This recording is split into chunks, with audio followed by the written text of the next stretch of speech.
puntland ayaa eed la yaab leh waxaa dusha u saartay madaxweynaha Soomaaliya mudane Xasan Sheekh Maxamuud waxaana ay ka hadashay sababta rasmiga ah ay ku diidan tahay in dalka ay ka dhacdo doorasho qof iyo cod ah iyo wax ka bedelka dastuurka ee ay wadaan labada gole ee baarlamaanka Soomaaliya.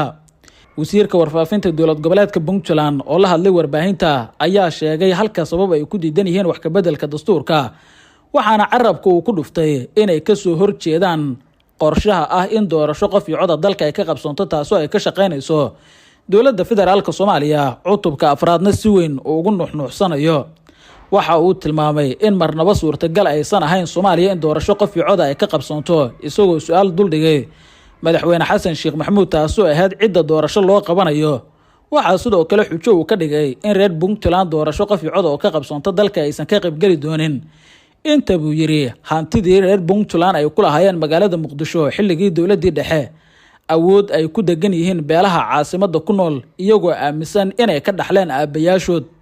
wuxuu sheegay in hantida ay ku lahaayeen bakaaraha iyo meelo kale oo ka mid ah magaalada Muqdisho awood lagu haysto caruurta hadda degan iyo sidoo kale dadka gacanta ku hayaan ay aaminsan yihiin aabayaashood inay ka dhaxleen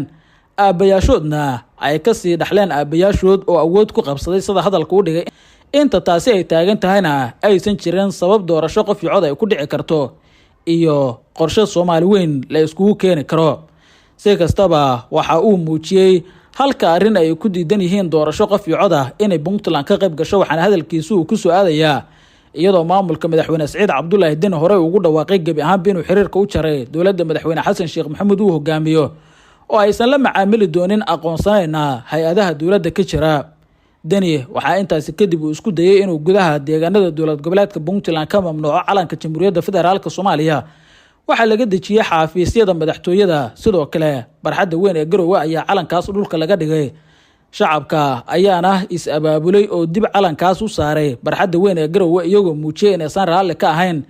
in marnaba loola dhaqmo shacabka si la mid ah tilaabada maamulka madaxweyne Biix uu ku hayo shacabka gobolada waqooyi ah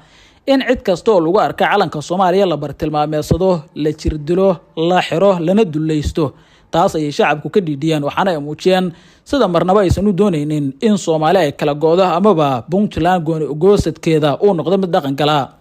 madaxweyne Saciid Cabdullaahi Deni wuxuu qorsheenayaa in dhawaan golaha wakiilada dowlad goboleedkiisa uu horgeeyo arrinta ku aadan gooni ugoosadka iyo inaysan la macaamili doonin dowladda federaalka Soomaaliya ee golaha wasiirada uu ka meel marsaday. taasi oo hadalhayn badanba hadda ay kasii taagan tahay suurtagalnimadeeda inay fushana dood culus ay hor taallo. sida la sheegay gudoomiyaha golaha wakiilada dowlad goboleedka Puntland oo ay saaxiib dhow yihiin iskuna xiran yihiin Saciid Cabdullaahi Deni ayaa arrintan dhankiisa wuxuu isku dayayaa in xildhibaanada uu ka meel mariyo inkasta oo mudanayaal badan ay ka soo horjeedaan odayaasha dhaqanka iyo waxgaradka deegaanada dowlad goboleedka Puntland ayaana ka mid ah dhinacyada diidan in qorshahaasi uu meel maro.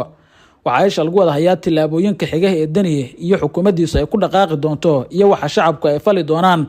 xilli laga cabsi qabo in xaalad cakirnaan ah arrintaas doodeedu Puntland ay ka abuurto.